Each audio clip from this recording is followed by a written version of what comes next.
یہ سوال تو ویسے مجھے بڑا عجیب و غریب سوال لگا ہے. اس سوال کو حضور برکت کے لیے ایک دفعہ ذرا ریپیٹ کریں. آپ مزہ لیجیے گا اس سوال کا, میں اس لیے ریپیٹ کرا رہا ہوں. حال ہی میں 4 یا 5 مہینے پہلے دارالعلوم دیوبند کے ایک عالم صاحب کا درس سنا, جس میں انہوں نے فرمایا کہ قرآن اترا عرب میں, پڑھنے کا حق مصر والوں نے ادا کیا اور عربوں کو بھی پیچھے چھوڑ دیا. اسی طرح اس کو سمجھنے کا حق دیوبند والوں نے یعنی بر صغیر کے لوگوں نے ادا کیا.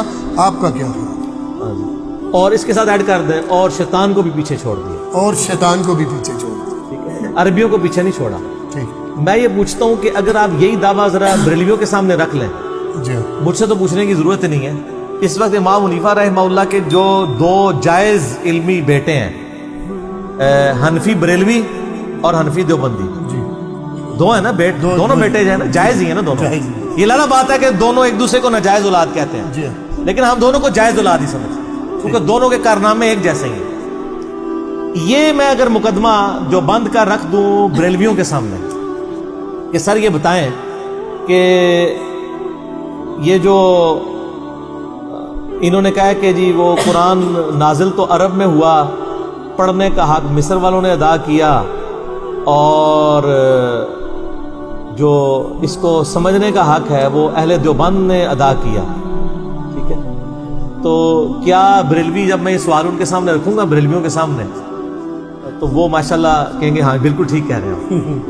ٹھیک ہے, ایسے ہی ہوگا کیا؟ کبھی بھی نہیں ہوگا. تو یہ تو خود ہی ایک دوسرے پر متفق نہیں ہے. حق کو چھوڑیں, بات یہ ہے کہ کتاب و سنت کے دلائل کے مطابق کس کے عقیدے ٹھیک ہے.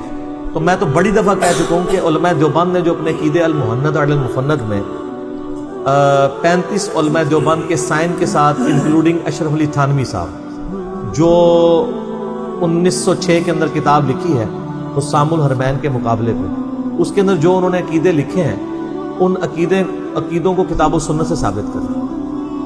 میں آپ کو وثوق سے کہتا ہوں کہ وہ عقیدے اگر وہ دیوبند کی پبلک کے سامنے بھی رکھے نا تو وہ ان عقیدوں کو انڈورس کرنے کے لیے ان کی پبلک بھی تیار نہیں قطعاً. میں آپ کو بتا دیتا ہوں, انہوں نے المحند المفند میں لکھا ہے کہ ہمارا یہ عقیدہ ہے کہ نبی علیہ السلام کی قبر مبارک اللہ کے عرش سے, اللہ کی کرسی سے, خانہ کعبہ سے افضل ہے. تو کس آیت اور حدیث میں یہ بات لکھی ہوئی ہے؟ تو یہ سمجھا انہوں نے کتاب و سنت سے. ہم آپ کو بتاتے ہیں کتاب و سنت سے آپ نے کیا سمجھنا ہے. صحیح بخاری میں حدیث ہے, نبی علیہ السلام نے فرمایا دیکھنا میری شان کو اس طرح بلند نہ کرنا جس طرح نصارہ نے عیسیٰ ابن مریم کو بڑھا کے ڈیوینٹی میں کلیم کر دیا. جی مجھے اللہ کا بندہ اور اس کا رسول ہی کہنا, میں اللہ کا بندہ اور اس کا رسول, یہ نبی علیہ السلام نے فرمایا نا. جی تو میرے بھائی نبی علیہ السلام نے اپنا عقیدہ بتا دیا. اس مزاج میں ذرا آپ دیکھیں اس بات کو فٹ کر.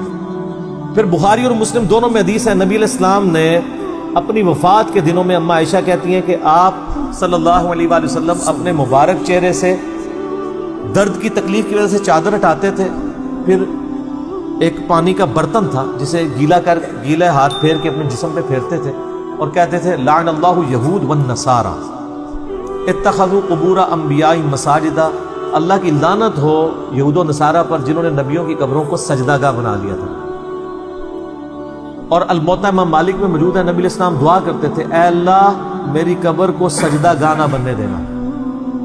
اور صحیح مسلم میں حدیث ہے, جندب رضی اللہ تعالیٰ عنہ کہتے ہیں نبی علیہ السلام نے 5 دن پہلے اپنی وفات کے یہ بات کہی تھی.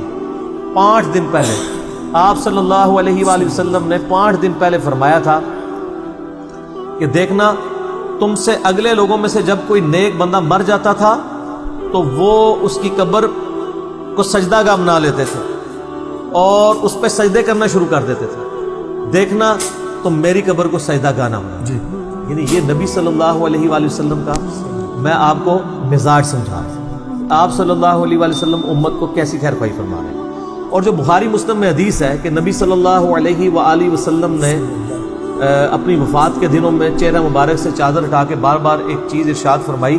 اس میں سیدہ عائشہ سلام اللہ علیہا کہتی ہیں کہ اگر یہ خطرہ نہ ہوتا کہ لوگ رسول اللہ صلی اللہ علیہ وآلہ وسلم کی قبر پہ سجدے شروع کر دیں گے تو ہم آپ صلی اللہ علیہ وآلہ وسلم کی قبر مبارک کو زیارت کے لیے اوپنلی چھوڑ دیتے. لیکن ہمیں خطرہ تھا کہ آپ علیہ السلام ہمیں ڈرا رہے تھے اس معاملے میں کہ میری امت بھی وہی کام نہ شروع کر دے جو اگلے امت کے پیغمبروں کے ماننے والوں نے اپنے نبیوں کے ساتھ اور نیک لوگوں کے ساتھ کیا. تو میں بتا رہا تھا کہ نبی علیہ السلام کے یعنی مزاج کیا. آپ بخاری مسلم کی حدیث دیکھیں کہ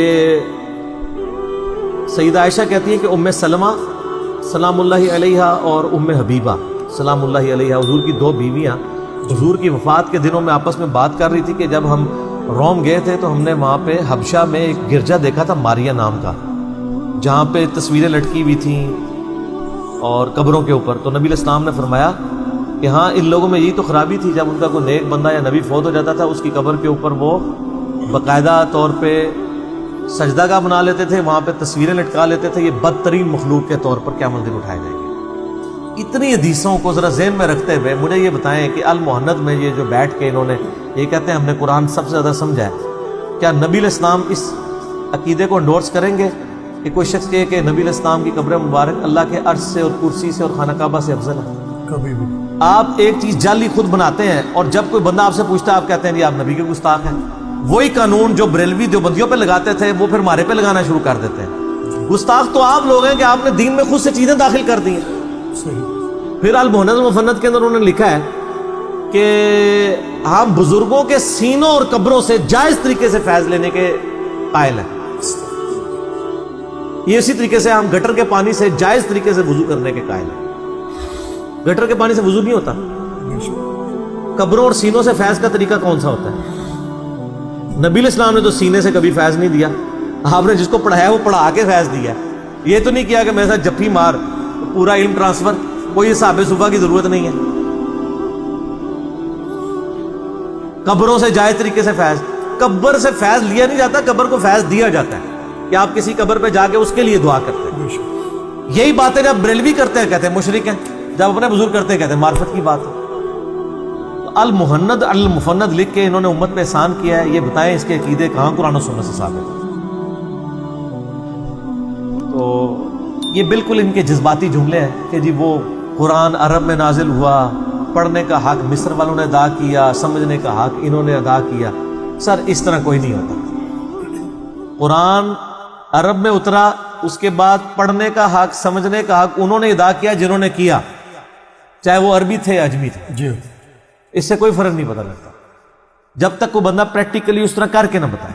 اب یہ ائمہ محدثین میں اکثر آپ کو نان عربک ملیں گے, لیکن امام بخاری امام مسلم اگرچہ نان عربک ہے, اجمی ہے, لیکن جن محدثین سے یہ حدیثیں لے رہے ہیں, جن صحابہ اور تابعین سے, وہ تو عربی تھے نا, بے شک. انہوں نے تو کمپائل کیے ہیں. اور آج اگر ان کے سافٹ ویئر بن گئے ہیں تو کئی تو غیر مسلموں نے سافٹ ویئر بنا دیے, تو وہ آپ کے رحمۃ اللہ علیہ کیوں نہیں ہے؟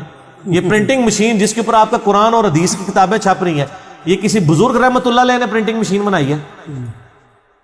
دسو. نہیں. تو چھپ رہی تو ان کے اوپر ہے. جس نے جو کنٹریبیوشن کی, اگر وہ اسلام پہ تھا تو اللہ اس کو اجر دے گا, اور اگر نہیں تھا تو اللہ تعالیٰ اس کو دنیا میں تعریف کے ذریعے اجر دے دے گا, آخرت میں اس کے لیے کوئی اجر نہیں. تو یہ صرف جذباتی جملے ہیں, اس کا کوئی تعلق حقیقت کے ساتھ نہیں ہے. ان کو کہیں گے اگر دیوبند کے علماء سے آپ نے سنا تو آپ بریلویوں کے علماء سے بھی اس طرح کی باتیں سنیں گے. وہ کہیں گے کہ جی گستاخی کا حق دیوبند نے ادا کیا. جی وہ یہ کہیں گے. اور اگر آپ اہل حدیثوں سے پوچھیں گے وہ جا کے کہیں گے کہ بریلوی دیوبندیوں نے جو ہے نا دین کو بگاڑنے کا پورا پورا حق ادا کیا ہے. اور ان سے پوچھیں گے آپ, وہ کہیں گے اہل حدیث تو انگریزوں کی پیداوار ہے. سارے ایک دوسرے کے لیے ادبی گالیاں انہوں نے ڈیوائز کی ہوئی ہیں. اس کا کوئی ریالٹی سے تعلق نہیں, کسی عالم کے کہنے سے کچھ ہو نہیں جاتا. کوئی شخص روح افزا کی بوتل کے اندر جو ہے وہ شراب ڈال کے اور باہر روح افزا لکھ دے تو روح افزا تو نہیں بن جائے گا. صحیح. آپ چیک کریں گے نا, ایک بندہ خنزیر کا گوشت پکا کے تو باہر لکھ دے مٹن کڑھائی, تو مٹن کڑھائی بند تو نہیں جائے گی نا. اس طرح اگر کوئی اہل سنت والجماعت لکھ دیتا ہے تو اسے بن جائے گا. بریلوی بھی لکھتے ہیں اہل سنت والجماعت, دیوبندی بھی لکھتے ہیں. اہل حدیث کہتے ہیں یہ تو دونوں فراڈی ہیں, اصل اہل سنت ہم ہیں. ہم ان سے کہتے ہیں اگر آپ اہل سنت تو آپ بھی لکھنے کی جرت کریں. وہ کہتے ہیں نہیں, ہمارے بھی اپنے فرقے کی ایک پہچان ہونی چاہیے. ان کو شیطان نے ایک اور کہانی کرائی ہوئی ہے. جب ہم کہتے ہیں پھر یہ آپ وہابی ہیں, پھر کہتے ہیں نہیں آپ ہمیں گالی دے رہے ہیں. جب ان کے جلسے ہوتے ہیں تو کہتے ہیں آج تو ہوگی وہابی وہابی. جب میں وہابی کہتا ہوں تو کہتے ہیں مجھے گالی دے رہے ہیں. بھائی جب آپ اپنے آپ کو فخریہ ایک آپ نے اپنا نام رکھا ہوا ہے کہ آج تو ہو گئی بھابی بھابی، اور جب میں کہتا ہوں نہ میں بھابی نہ میں بھابی، میں ہوں مسلم علمی کتابی، تو کہتا ہے سانو چھیڑ رہا ہے، ٹھیک ہے، اسی تے بھابی نہیں، اسی تے اہل حدیث ہاں۔ تو جب آپ خود اپنے آپ کو چھیڑیں گے تو ہم تو اپنے آپ کو چھیڑنے کی ضرورت ہی نہیں ہے، ہمارا تو آپ سے کوئی لینا دینا نہیں ہے۔ خدا کے لیے کتاب و سنت کے دلائل کے اوپر بات رکھا کریں، جذباتی ڈاکٹرائن نہ کریں۔ کسی کو چیک کرنا ہے کہ اس نے قرآن کو سمجھا، اس کے عقیدے قرآن کے اوپر پیش کریں بے شک۔ کہ اس کے عقیدے قرآن کے مطابق ہیں۔